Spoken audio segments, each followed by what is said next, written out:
कल जो बात करी थी बिल्ती ने बिल्कुल सही बात करी थी। ऐसा कोई गलत बात नहीं था कि यदि हम सर्वशक्तिशाली हैं तो फिर हमारी इच्छा के अनुसार यह क्यों नहीं होता। बिल्कुल सही बात है। यदि आपको पावर दे दिया जाए कि आप यहाँ के राजा हो तो राजा तो जो चाहे वो कर सकेगा ना, तो वो क्यों नहीं होगा। बिल्कुल हो सकता है। चेतना हर कार्य करने में सक्षम है। आत्मा हर कार्य कर सकती है बशर्ते उसे बांधा ना जाए। हम आत्मा को, उनकी चेतना को अपने मन, अपने विचारों, अपने अहंकार मैं की भावना से बांध देते हैं और फिर चेतना उन बंधनों से बंध कर वह कार्य नहीं कर पाती और आप उसे बंधन मुक्त कर दीजिए। और जैसे आप बंधन मुक्त करेंगे तो सारे कार्य स्वतः होते जाएंगे। सारे कार्य, कोई भी कार्य रुकेगा नहीं। जो कार्य होगा वही आपकी इच्छा होगी। आप क्या करते हैं, हम सभी मन के अधीन होकर कि कार्य ऐसा ही हो, इसी दरमियान हो, इसी दायरे में हो, इस प्रकार से हो और इसके लिए कोई विशेष अपने को करना ना पड़े, शारीरिक श्रम ना करना पड़े, कुछ भी ना करना पड़े और वो कार्य हो जाए। हम ये चाहते हैं और बात सभी तरीके से हम बात देती है। जैसे एक बिजली है, बिजली को अगर खुला छोड़ दिया जाए तो तुरंत तुरंत करंट आपको लगेगा ही लगेगा। तो उसको अगर बांध दोगे, पाइप लगा दिए वहाँ पे टेप लगा दिए, स्विच बोर्ड लगा दिए, वो बंध गया तो वो अपनी शक्ति का प्रदर्शन कैसे करेगा। फिर आपको करंट लगेगा ही। शक्ति उसमें अपार है, इतनी शक्ति है कि बड़ा से बड़ा फैक्ट्री चलाती है वो बिजली, जहाज चला, ट्रेन चलाती है,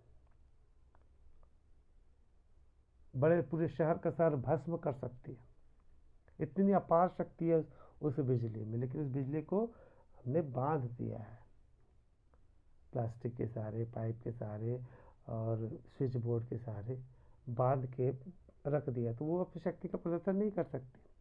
वैसे ही आत्मा की चेतना, इसे हमने बांध दिया है अपनी इच्छाओं से, अपने मन से, अपने मैं की भावना से, तो फिर वो चेतना कार्य कैसे करेगी। चेतना को स्वतंत्र कर दीजिए। कोई इच्छा ही ना रहे आपके पास, कोई मन ही ना रहे, कोई मैं की भावना ही ना रहे, केवल हो चेतना। उसी चेतना के फलस्वरूप यह ब्रह्मांड बना है। यह ब्रह्मांड जहाँ पे अनगिनत तारे, अनगिनत ग्रह, नक्षत्र, सारे कुछ, सब कुछ समाहित है उसमें। एक छोटा सा छोटा सूक्ष्म से सूक्ष्म जीव भी और बड़ा सा बड़ा विशाल ग्रह भी, ये सब इसी की संरचना है। तो इसके लिए ये सब बात तो छोटी है, इस बात को हम विचार करते हैं कि ये इससे होगा नहीं होगा। तो यदि आपको राजा बनना है तो राजा बनिए, सिंहासन पर बैठिए। यदि आप चेतना हो गए, आत्मा हो गए, फिर मैं को छोड़ दीजिए, मन को छोड़ दीजिए, विचारों को छोड़ दीजिए, स्वतंत्र कर दीजिए। फिर जो भी घटित होगा निश्चित तौर पे मानिए वही आपकी इच्छा होगी। हम पहले इच्छा ला देते हैं कि इसी हिसाब से करो, इसकी इच्छा को कर दो पीछे। फिर जो घटना हो रही है वो निश्चित तौर पे आपके लिए आनंदकारी होगा। हर एक घटना, हर एक घटना आपके लिए विस्मयकारी होगा, आनंदकारी होगा।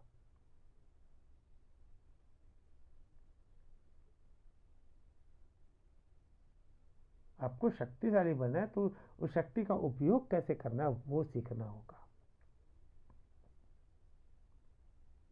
तो बिल्कुल भी गलत नहीं है, आप लोग इस चीज़ में कोई भाव ना रखें, और हमेशा हर कोई अपने विचार पूर्ण रूप से रखे और उसका उस बात के लिए भी तैयार हो कि वहाँ पे उसका प्रश्न उत्तर होगा। चर्चाएं हो रही है ना, ये तो चर्चा का केंद्र है ना। बिल्कुल ये चीज़ होगा, ठीक है, इसके बारे में बताइए।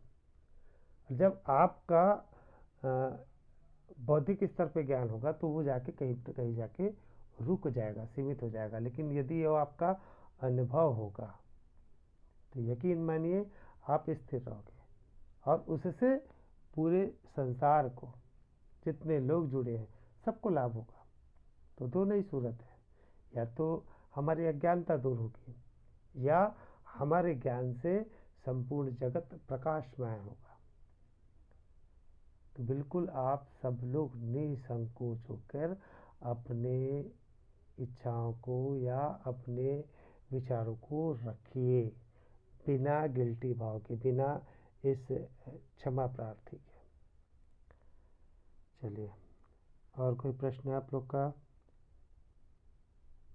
भैया जैसे कल की बात है, मैंने भी विचार रखे, ऐसे कोई बात हुई जैसे मथुरा वृंदावन में प्रेमानंद जी महाराज है, तो ऐसे सब बातें कर रहे थे कि प्रेमानंद जी महाराज ने साक्षात राधा कृष्ण को देखा।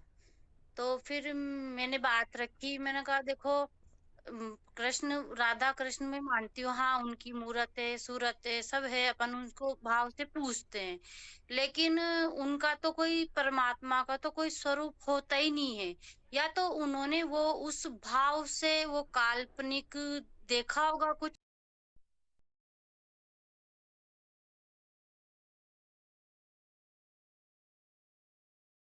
भाव की वजह से उनको वो काल्पनिक चर्चा हुई थी भैया हमारे साथ भी।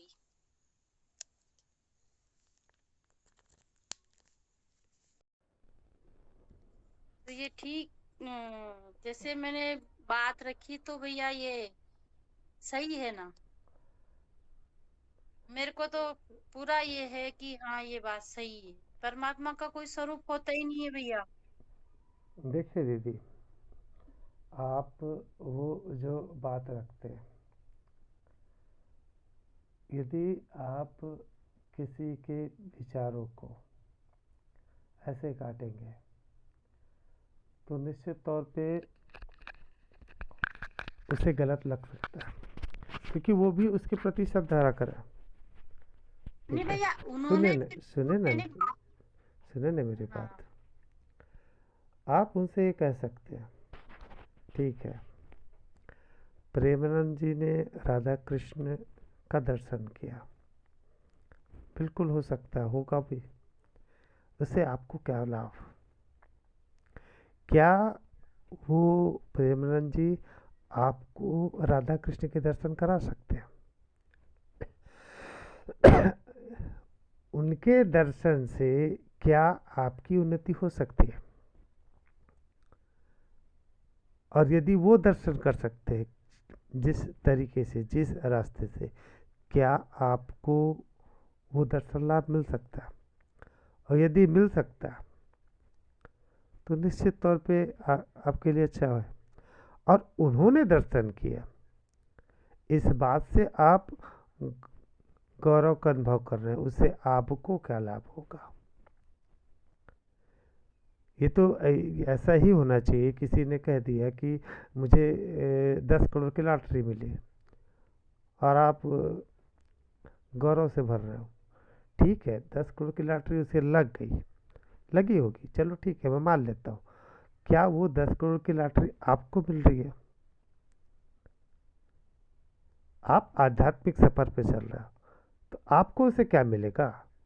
यदि आप प्रेरणानंद जी को फॉलो कर रहे हो, बिल्कुल करिए, तो क्या उस फॉलो करने से आपको वो दर्शन मिलेगा, या आप केवल परमानंद जी के दर्शन करना चाहते हैं कि उन्होंने राधा कृष्ण के दर्शन किए?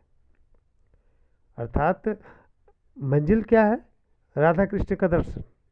ठीक है, तो वो आपको टारगेट रखना है, मैं राधा कृष्ण के दर्शन करना, ना कि प्रेमानंद जी के दर्शन करना कि उन्होंने दर्शन कर लिया इसलिए मुझे उनके दर्शन करना। ये बीच का जो मीडिएटर है वो सिस्टम समाप्त होना चाहिए।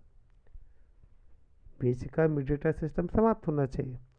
तो आप ऐसा जतन करिए, उनको ये कहिए, आप ऐसा जतन कीजिए कि आपको भी दर्शन मिले। क्यों नहीं हो सकता? क्या आप में और प्रेमानंद जी में कोई अंतर है? उनके पास भी आंखें, आपके पास भी आंखें, उनके पास भी हाथ है, आपके पास भी हाथ है। ऐसा कोई अंतर तो है नहीं। वो जो जो किए हैं, जिस प्रकार से उनको दर्शन हुए, सारा तरीका आप भी अपना लीजिए और आप दर्शन पाइए। लक्ष्य आपका होना चाहिए दर्शन का, आप उनको पाइए। क्या आप कर पा रहे? अगर नहीं कर पा रहे, दैट मीन्स आप गलत रास्ते पर हो। किसी भी व्यक्ति को फॉलो करना, ये निश्चित तौर पे आपको सद्गुण की ओर तो लेके आएगा। तमस से हो सकता है आपके तामसिक बुराइयां समाप्त हो जाए, आप अच्छाई के रास्ते पर चले जाए। लेकिन सद्गुण भी तो बंधन ही है ना। आपने उस मैं को तो छोड़ा ही नहीं, आपने उस अहंकार को छोड़ा ही नहीं। मैं की भावना आपके पास रहे कि मैंने दर्शन किए, तो उससे से आपको कोई लाभ होगा नहीं, निश्चित तौर पे नहीं होगा। आप किसी न किसी बंधन पे जकड़े ही रहोगे। आपको आपका लक्ष्य होना चाहिए बंधन मुक्त होना। तो कोई भी तरीका अपनाए, जो भी व्यक्ति आपको वो तरीका बतलाता है, उस व्यक्ति के तरीके को अपनाकर आपको भी वही प्राप्त करना चाहिए जो उन्होंने प्राप्त किया, तब तो फायदा है। अगर आप इस हिसाब से रखेंगे तो हो सकता है उन्हें वास्तविकता समझ आए। वो हो सकता है कि वो प्रेमानंद जी के रास्ते पर चलकर कृष्ण भगवान के दर्शन कर लें। रास्ते पे चलिए, बिल्कुल करके देख लीजिए, उनको कहिए बिल्कुल करिए। लेकिन आप प्रेमानंद जी को फॉलो कर रहे कि उन्होंने दर्शन किया, दैट्स रॉन्ग, ये गलत है। प्रेमानंद जी ने भक्ति अपने अंदर बिठाई, क्योंकि ये रास्ते अलग अलग है। तप मार्ग है, भक्ति मार्ग है, ज्ञान मार्ग है, ध्यान मार्ग है। जिस तरीके से उन्होंने भक्ति मार्ग को अपनाया और उन्होंने उस अवस्था को, उस आनंद की अवस्था को प्राप्त कर लिया। अनुभूति मैंने बताया सबकी अलग अलग होगी, सबकी अलग अलग होगी। प्रेमानंद जी ने अगर भक्ति के रस से उस आनंद को प्राप्त किया और उन्हें वो चीज़ मिला, बिल्कुल मिलेगा, अच्छे आया, क्योंकि चित्त वहाँ से हट गया, उस मैं से हट गया और उनका चित्त उस कृष्ण के रूप या राधा के रूप में आके रुक गया। तो इस मेन लक्ष्य क्या होना चाहिए? हमारा मैं से हटाना। और उस भक्ति के मार्ग से उन्होंने उस चीज़ को प्राप्त किया, अचीव कर लिया, बहुत अच्छा। ये भक्ति मार्ग का एक उदाहरण है। तो हम सब किसी भी रास्ते पर चले, हमें अपने मंजिल को ध्यान रखना चाहिए। प्रेमानंद जी रास्ता है, मार्ग है। प्रेमानंद जी इज नॉट ए डेस्टिनेशन, वो मंजिल नहीं है, वो मार्ग है। तुलसीदास जी मार्ग है, बुद्ध मार्ग है, जो भी है वो केवल मार्ग है, मंजिल नहीं है। मार्ग तब तक अच्छा है जब तक हम उस मार्ग पर चल रहे हैं। जैसे दिल्ली से मुंबई जा रहे हैं तो रास्ता मिलता है ना, मार्ग मिलता है, उस मार्ग पे चल रहे हैं। कोई भी साधन मिला है, उस साधन पे चल रहे हैं। अगर हम मुंबई पहुंच गए हैं, फिर उस मार्ग का कोई वजूद नहीं है। वजूद होगा होने का तात्पर्य हमारे लिए कार्य काम का नहीं है। वो साधन भी हमारे लिए काम का नहीं है, वो मार्ग भी हमारे काम का नहीं है, क्योंकि हमने वो मंजिल प्राप्त कर ली। और जो भी मार्ग को पूछते हैं।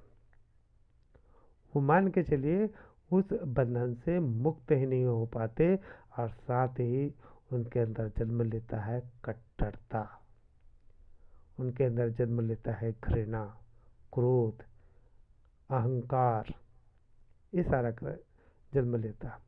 मैंने हमेशा बतलाया जितने भी तरीके हैं केवल साधन है, केवल साधन। तो साधन पे लिप्त न रहे, साधन को न पकड़े।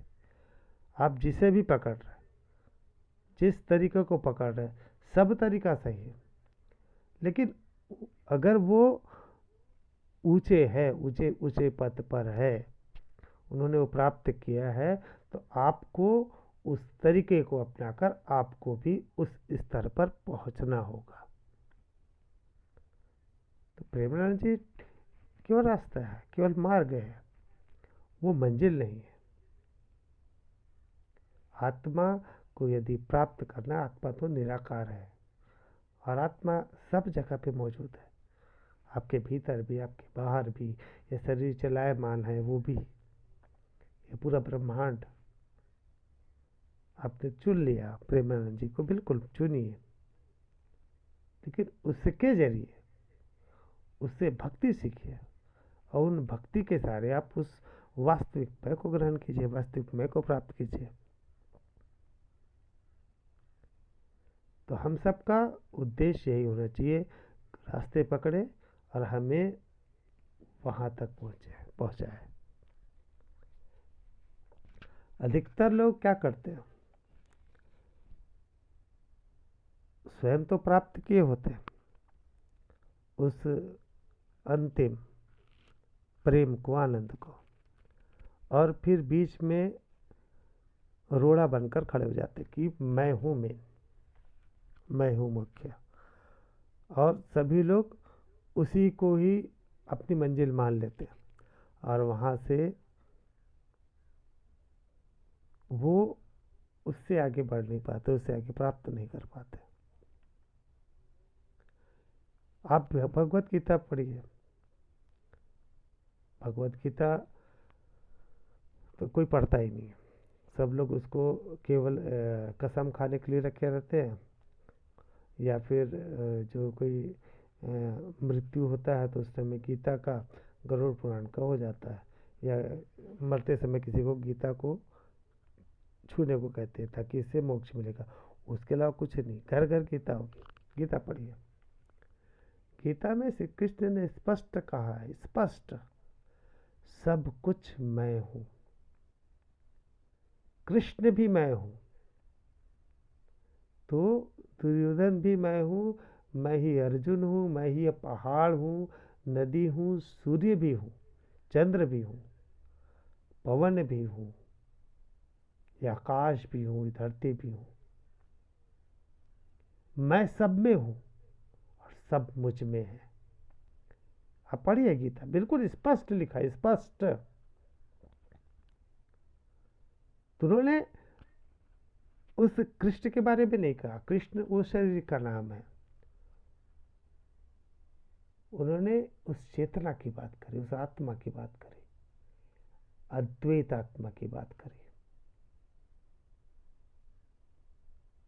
तो मंजिल क्या होनी चाहिए, उस अद्वैत जो सब में है, जो मुझ में है, उसे प्राप्त करना। चाहे वो किसी गुरु के रूप में हो, कोई हमारे लिए श्रेष्ठ हो, महान हो जाए, लेकिन प्राप्त तो वही करना है। सारे मार्ग है, सारे के सारे। तो हमारा जो लक्ष्य है मंजिल की ओर होनी चाहिए। रास्ते पे रहेंगे मंजिल नहीं पहुंचाएंगे, रास्ते को पूजने लगेंगे तो। और हम सभी वो जो माइल स्टोन लगा होता है ना, जहाँ लिखा होता है किलोमीटर, इतना किलोमीटर, हम उसको पूजते हैं और अटक जाते हैं उसी में, मंजिल पहुंच ही नहीं पाते। लगातार एक जन्म से दूसरा, दूसरे से तीसरा, तीसरे चौथा, अलग अलग फेर में पड़े होते हैं।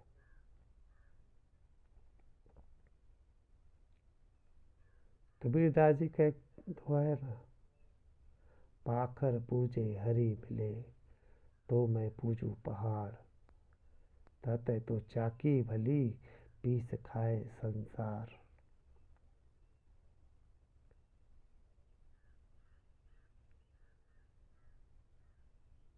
आप पहाड़ को पूज रहे हैं, बिल्कुल पूजिए, कोई दिक्कत नहीं। लेकिन वो पहाड़ में का जो जन्मदाता है, उसके मूल पर ध्यान दीजिए। वो चेतना है, आत्मा है, उसके मूल पर पहुंचिए। हम लड्डू तो देखते हैं, लड्डू देख रहे हैं ना, लड्डू का हम स्वाद भी ले रहे हैं और हमारा चित्त लड्डू पर है, लेकिन लड्डू का मूल क्या है? वो चना।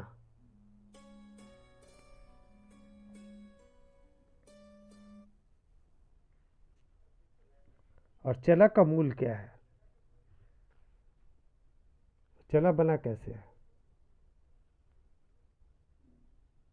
चना ये 5 तत्वों का मेल है।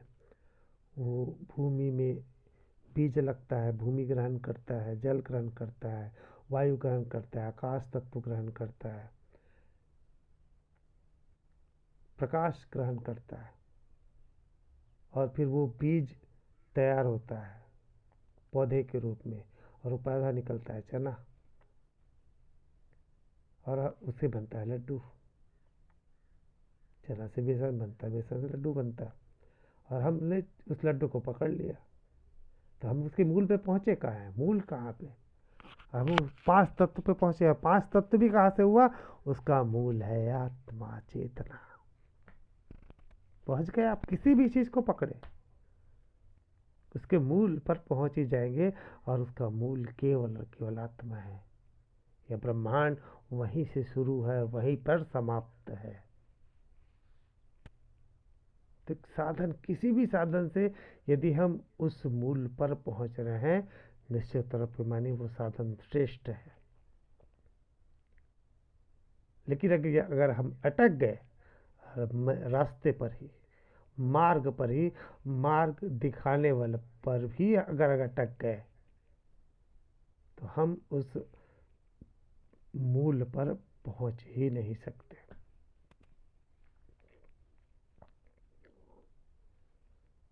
तो बिल्कुल आप बताइए उनको कि ठीक है, बहुत बढ़िया है, बिल्कुल हम मानते हैं, और वास्तव में मानने पूजनीय है। उनकी बातें भी सुनने योग्य होती है, निश्चित तौर पे उनका ज्ञान भी बहुत अच्छा होता है।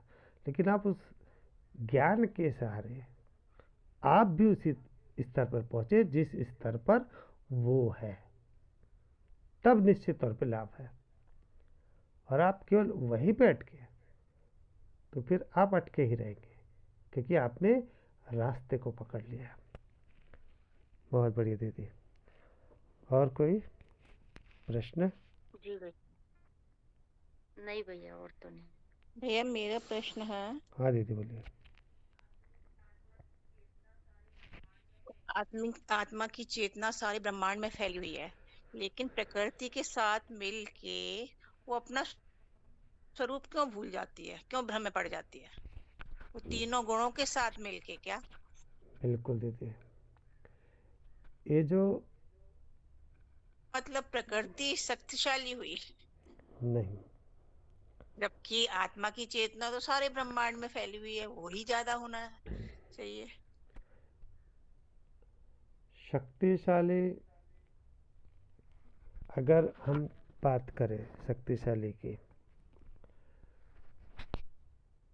तो शक्तिशाली होने के लिए कंपेयर करना आवश्यक है कि दो कोई है, उसमें से हम अगर चुनाव करें कि ये शक्तिशाली है, ये शक्तिशाली है, तब हम बिल्कुल कह सकते हैं कि प्रकृति अधिक शक्तिशाली हुई या आत्मा अधिक शक्तिशाली हुई। वहां पे दो है ही नहीं। पहला तो आत्मा का साकार रूप प्रकृति है, आत्मा निराकार है, और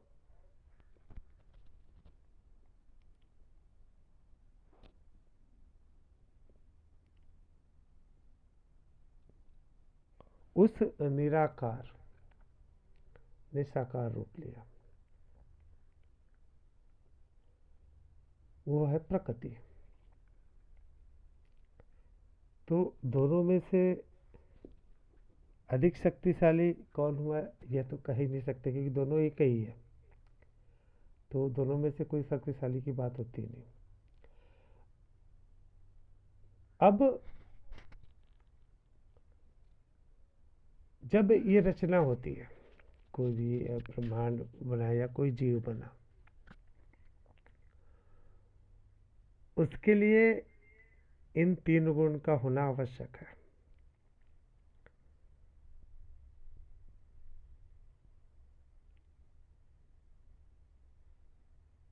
सत्व क्या करता है? सत्व गुण जन्म देता है।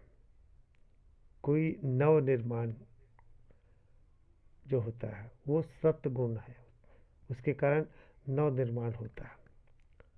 रजस गुण क्या है?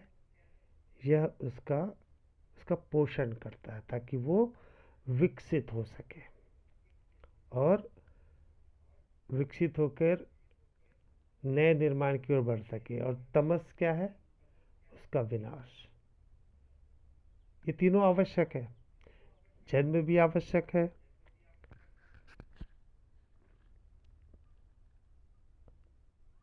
और जन्म के बाद उसका विकसित होना भी आवश्यक। जन्म होने के पीछे कोई ना कोई कारण होना चाहिए ना, तो विकसित होगा भी। और विकसित जब हुआ तो उसका नाश होना भी आवश्यक है। तो तीन गुण का होना आवश्यक है इस ब्रह्मांड के निर्माण के लिए, जिसे हम क्या बोलते हैं, गॉड भी कहते हैं ना, GOD, God, generator, operator, destroyer. जिसे हम भगवान की बात करते हैं, ब्रह्मा विष्णु महेश। ब्रह्मा जन्म देती है, विष्णु उसका पालन करते हैं, और महेश जो है उसका विनाश करते हैं।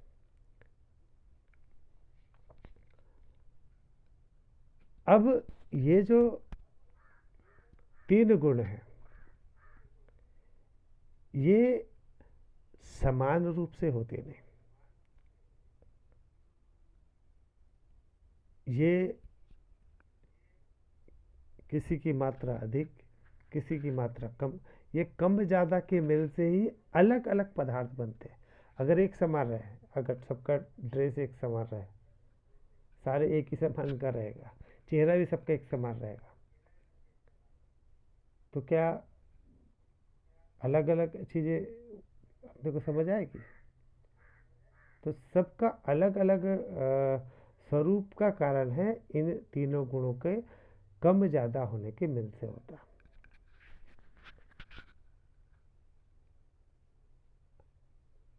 अब जब ये तीनों गुण के अलग अलग मिल से अलग अलग स्वभाव बना, तो उसके अंदर स्वयं को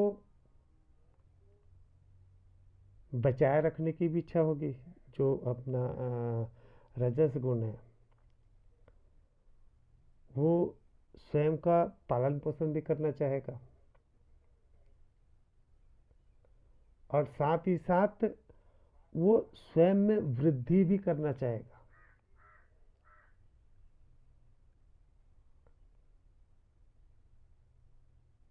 और इस प्रकार से वो धीरे धीरे मोह में बनता चला जाएगा।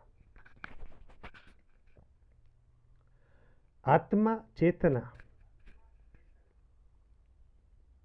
ये केवल और केवल उसको पोषण दे रही है, प्रकृति को।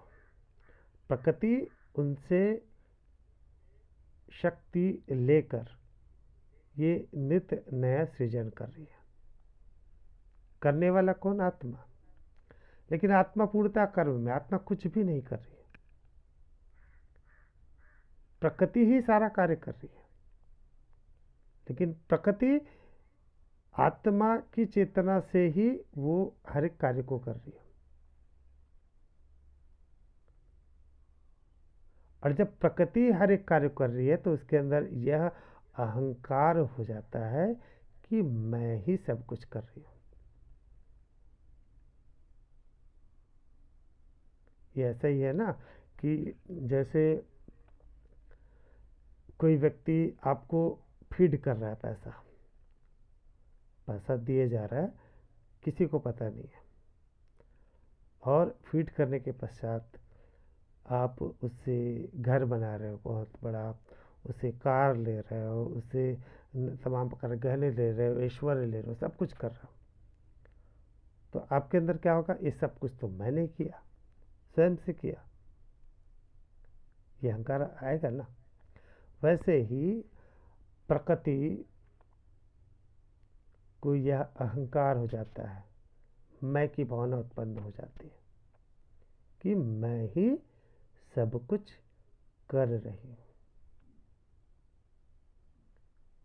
और उस संरचना को इस तमस रजस सत्व गुण से बांध दिया जाता है प्रकृति द्वारा। या तो वो तामसिक होगा, रासिक होगा, सात्विक होगा। करने वाला कौन? आत्मा। लेकिन वो आत्मा कर भी नहीं रहा, वो ऐसा नहीं कर रहा है कि वो उसको शक्ति दे रहा है, वो मौजूद है। आत्मा तो पूरी प्रकृति के साथ, जहाँ जहाँ प्रकृति है वहाँ पे आत्मा मौजूद है, क्योंकि अगर आत्मा मौजूद ना हो तो प्रकृति का वजूद ही समाप्त हो जाएगा। आत्मा का साकार रूप प्रकृति है। जैसे समुद्र है तो और उसमें लहरें हैं, अगर समुद्र ही ना होगा तो लहरें का अस्तित्व होगा क्या? नहीं होगा। तो लहरें अगर है तो वहाँ पे समुद्र का होना आवश्यक है। वैसे ही प्रकृति है तो आत्मा वहाँ पे मौजूद है, और आत्मा की शक्ति से यह प्रकृति नित्य नए ब्रह्मांड की रचना, विस्तार और इसका नष्ट होना, ये सारा कार्य प्रकृति के द्वारा हो रहा है। तो उसे यह भ्रम हो जाता है कि मैं ही इसको कर रही हूँ। उसके अंदर मोह पैदा हो जाता है, उसके अंदर अहंकार पैदा हो जाता है, और तमाम प्रकार की भावनाएं, भय भी उसके अंदर आता है कि भय भी रहता है कि ये जो है आत्मा की शक्ति अगर छीन गई तो मैं मृत हो जाऊं। उसे मरने का भी भय होता है, उसे मोह भी होता है इस संरचना से।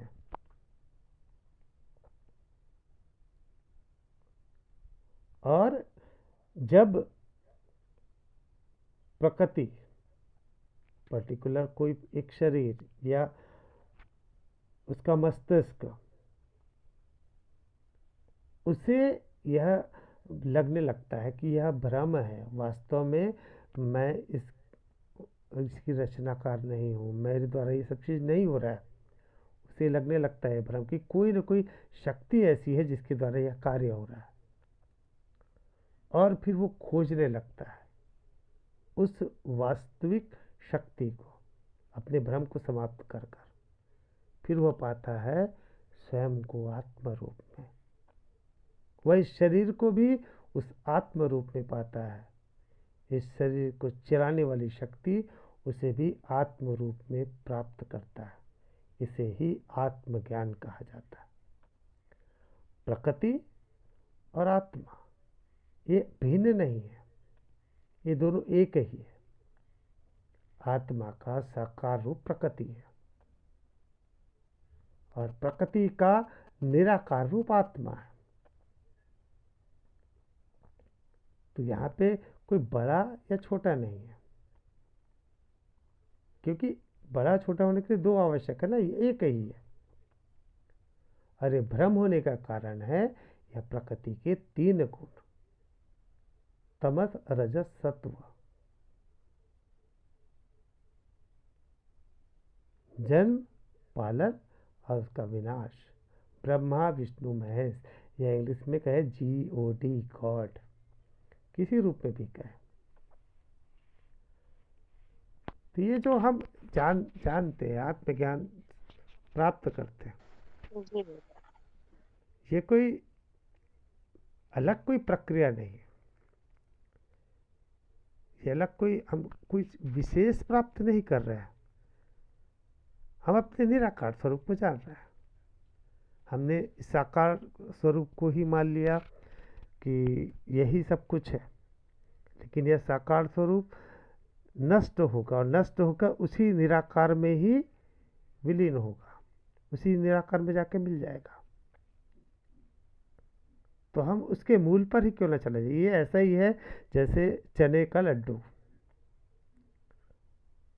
और हम अगर उसके मूल पे पहुंचे तो वहाँ पे आत्मा ही मिलेगा, और उसके अगर हम अभी जो दिख रहा है उसको देखेंगे तो ये लड्डू है। ये वैसा ही है।